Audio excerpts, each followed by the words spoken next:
Hello everyone, good evening, welcome back to my channel. তো বন্ধুরা, আমি আজকে বানাবো হচ্ছে আলুর স্যান্ডউইচ। তো ফার্স্টে দেখো, পাউরুটিগুলো আমি ছোটো ছোটো করে পিস করে নিয়েছি আর মাঝখান থেকে কেটে নিয়েছি, যাতে আলুর পুর দিতে ভালো সুবিধা হয়।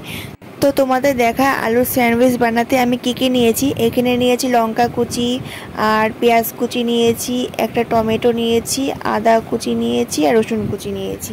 তারপর তোমাদের দেখায় আগে থেকে আমি পরিমাণ মতো বেসন নিয়েছি, এর ভিতর দিয়েছি লবণ আর একটু হলুদ। বেশ ঘন ঘন করে গুলিয়েছি, বেশি পাতলা করলে হবে না, তাহলে পাউরুটির গায়ে থাকবে না। তো আর নিয়েছি বাদাম ভাজা, এটা হচ্ছে আমাদের জমির বাদাম। তো ভেজে নিয়েছি, এত বাদাম দেবো না, অল্প কটা দেবো, তাই সবগুলো একসাথে ভেজে নিয়েছি। তো আর দেবো হচ্ছে কারি পাতা, আমার কারি পাতা খেতে খুব ভালো লাগে, তো তাই সেটা দেব। আর নিয়েছি আগে থেকে আলু সিদ্ধ করে রেখেছি, এবার এগুলো খোসা ছাড়িয়ে নেব। আর আমি এখানে নিয়েছি 4টে বড় বড় সাইজের আলু। তো চলো এবার রান্না শুরু করা যাক। তো ফার্স্টে তেলটা গরম করে নিয়েছি, তেলটা গরম হয়ে যাওয়ার পর এতে দিয়ে দেবো হচ্ছে 1 চামচ আদা কুচি আর রসুন কুচি আর আদা কুচি ভালো করে ভেজে নেওয়ার পর কারি পাতাগুলো দিয়ে দেবো হাত দিয়ে ডলে ডলে। তারপর এইগুলো একটু ভাজা, হালকা হালকা ভাজা হয়ে যাওয়ার পর দিয়ে দেবো পেঁয়াজ কুচি। তারপর এইগুলো সব একসাথে ভালো করে ভেজে নেব একটু হালকা করে। তারপর দিয়ে দেবো হচ্ছে লঙ্কা কুচি। তারপরে এগুলো ভাজা হয়ে যাওয়ার পর তারপরে আলুগুলো হাত দিয়ে একটু ভেঙে ভেঙে দিয়ে দেবো। তো এই যে দেখো, তো এবার খুন্তি দিয়ে আলুগুলো হচ্ছে ভালো করে ভেঙে নেব। তারপর দিয়ে দেবো হচ্ছে স্বাদ মতো লবণ, আর দেবো হচ্ছে হলুদ গুঁড়ো, আর দেবো হচ্ছে লঙ্কার গুঁড়ো, আর দেবো আলুর পুরে টেস্ট আনার জন্য একটু ম্যাগি মশলা। আর সবার শেষে দিয়ে দেবো হচ্ছে গরম মশলা দিলে গন্ধটা বেশ ভালো লাগে।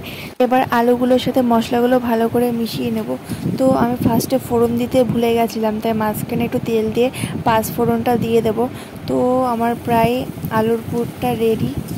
আর এবার সবার শেষে হচ্ছে আমি বাদামগুলো ভেঙে ভেঙে দিয়ে দেবো এরপর। তো এই দেখো, আর আমার আলুর পুর রেডি। এবার এক এক করে হচ্ছে পাউরুটির ভেতরে দেওয়ার পালা। তো এই যে কী সুন্দর এসে, এবার দেখো পাউরুটির মাঝখানে এই যে মাঝখানে আলুর পুরটা দিয়ে তারপর পাউরুটি দিয়ে এরকম ঢেকে করব। তো এই দেখো এইভাবে করব। তো এক এক করে আমি সব পাউরুটিগুলো এইভাবে করে নেব। তো আমার হয়ে গেছে সব পাউরুটিতে পুর ভরা, এই দেখো এইভাবে নিয়েছি। তো এবার তেলে এক এক করে ভেজে নেব।